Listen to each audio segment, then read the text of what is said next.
अस्सलाम वालेकुम नाज़रीन, पाकिस्तान न्यूज़ में खबरों जो सिलसिलो जारी। रिपोर्ट शामिल कंदासीं सोबो देरो खां।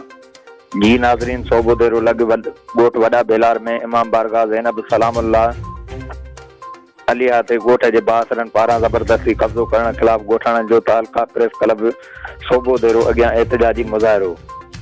खबर मूजिब सोबो देरो लॻ ॻोठ वॾा बेलार में इमाम बारगाह ज़ैनब सलामुल्लाह अलिया ते ज़बरदस्ती कब्ज़े ख़िलाफ़ ॻोठाणनि नूर मोहम्मद मला, गुलाम फरीद मला, अब्दुल रज़ाक हाजी, हाकिम अली, अनवर अली, शफी मोहम्मद, अमीर बख्श, फैसल, उबदार अली, गुलाम रज़ा ऐं ॿियनि जे अॻुवाणीअ में तालका प्रेस क्लब सोबो देरो पहुची एहतजाजी मुज़ाहिरो कयो। उन मौक़े ते मुज़ाहिरीन दाईंदे चयो त ॻोठ वॾा बेलार जो बासर वणत बेलार, गुफ़्तार बेलार ऐं पसंद बेलार ॾुआरी क़िस्म जा हथियार बंद वठी ॻोठ जे क़दीमी इमाम बारगाह ज़ैनब सलामुल्लाह अलिया ते ज़बरदस्ती कब्ज़ो कयो आहे ऐं इमाम बारगाह में कुकड़ ऐं कुता ॿधी इमाम बारगाह जी बेहरमती करे रहियो आहे ऐं उते मंशियात सरेआम कंदे नौजवान नस्ल खे पिणु तबाह करे रहिया आहिनि, जेको गैर क़ानूनी अमल आहे ऐं अज़ादार इमाम बारगाह में वञनि था त उन्हनि खे अचण ते क़त्ल करण जूं मौतमार धमकियूं ॾेई रहियो आहे।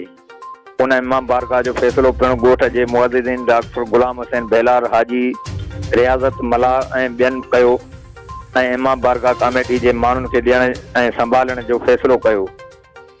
उन कमेटीअ जा मेंबर दुर मोहम्मद मला, अता हुसैन मला, वणत बेलार, गुफ़्तार बेलार, ज़हीर बेलार मेंबर ऐं चेयरमैन डॉक्टर गुलाम हुसैन बेलार खे मुक़ररु कयो वियो ऐं उन फ़ैसिले थियण बैदि बासर वणत बेलार पंहिंजा माण्हू वठी हलिया विया ऐं इमाम बारगाह ते ज़बरदस्ती कब्ज़ो कयो आहे, जेका सरासर नाइंसाफ़ी आहे। ॻोठाणनि DIG Sukkur, RPO Sukkur, SSB Khairpur ऐं आला अख़्तियारनि खां मुतालबो कयो आहे त इमाम बारगाह बासर जे कब्ज़े मां आज़ादु कराए बेचैनी ख़तमु कई वञे। हुननि चेताव ॾिनो त ॿी सूरत में DIG सखर जे ऑफिस अॻियां धरणो हंयो वेंदो। रिपोर्ट ज़ाहिद अली